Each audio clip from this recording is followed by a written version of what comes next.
Hey dear, welcome to Nomadic Thoughts. Today I'm gonna share with Nomadic Thoughts.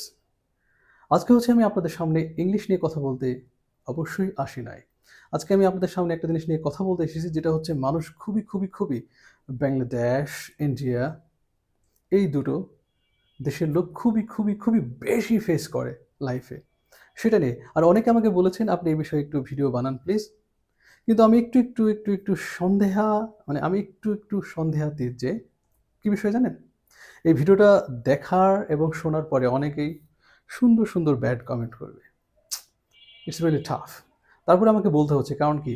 It happens around the world, specially Bangladesh and India. Specifically, to be exact, third world countries people. তাহলে আমি আজকে কথা বলবো before marriage. 3-4টা point বলবো। চলুন দেখা যাক। আমি 3-4টা টপিক নিয়ে কথা বলবো না। আজকে একটা টপিক নিয়ে কথা বলবো, এর ভিতরে 3-4টা ভাগ আছে। আর এই টপিকগুলো সব কি লেখা হচ্ছে written by William Roxy. The book name is nomadic thoughts. এখানে ম্যারেজ চ্যাপ্টারে এখানে কিছু কথা বলা আছে বিফোর ম্যারেজ। এই বইটা বাংলায় পাবলিশ হবে, আবার ইংলিশে পাবলিশ হবে ইনশাল্লাহ। কি বলেন? যেহেতু ইন্ডিয়া এবং বাংলাদেশের লোক কি বাংলা ভাষাভাষী অনেক এবং বোঝে, তাদের জন্য এই ভিডিওটা মূলত বানানো। আজকের টপিক বিফোর ম্যারেজ, মানে বিয়ের আগে আমাদের কোন কোন বিষয়গুলি চিন্তা করা দরকার।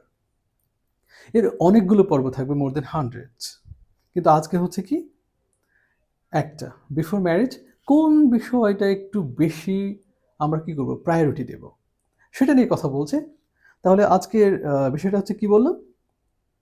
বিফোর ম্যারেজ মানে বিয়ের আগে আমাদের কোন 3টা বিষয় নিয়ে একটু চিন্তা করতে হবে এবং 100%, রাইট? 100%। নাম্বার 1 এক্সপ্লেন করবো ইন ডিটেলস একটু পরে। নাম্বার 1 মেডিকেল নামা। কি বললাম? নাম্বার 1 মেডিকেল নামা। নাম্বার 2 স্টাডি নামা। আর নাম্বার 3 কাবিন নামা। এখন কথা আমি মেডিকেল নামাটা আগে বললাম কেন? আগে তো আসলে বিয়ে হতে হলে নিকা নামাটাই হবে, তাই না? যে ধর্মেরই হোক, আগে তো বিয়ের একটা পারপাস আছে না? আমি সেগুলো নিয়ে কথা এখন বলছি না। এগুলো ইন ডিটেলস একটার পর একটা আমার কি হবে, ভিডিও যেতে থাকবে। যেহেতু ফার্স্ট আমি চ্যাপ্টার বলে দিচ্ছি, মানে এভাবে কি হবে, ভিডিওগুলো একের পর এক যেতে থাকবে। আমি এগুলো নোট ডাউন করে রাখবো, কত চ্যাপ্টার থেকে কি বলছি না বলছি, এগুলো টেনশনের কিছু নেই। তাহলে আজকের বিষয়টা